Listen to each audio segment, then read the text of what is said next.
Ako po si Royce C. Tolentino, anak po ni Edgar G. Tolentino.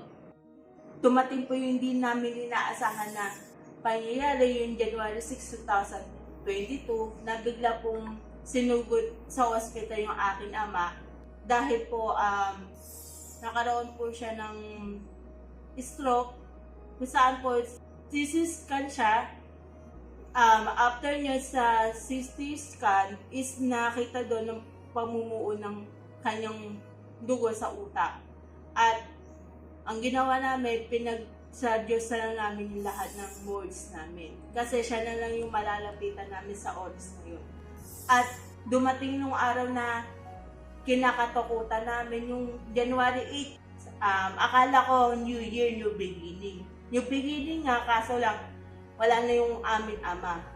Na tuluyan na siyang bumigay yung kanyang katawan, yung January 8. Napapasalamat din ako sa Orbix Victus kasi sa tulong ng team ko po, ng Team Milano Hawks International, na sila pong unang nag-assist sa akin kung saan ko po ikokota yung Orbix Victus through Fiber. Kung saan sila po nag-assist sa akin ng mga needs po ng requirements at mga kailangan ko ipasa para maano ko po yung bullion assistant ng aking ama.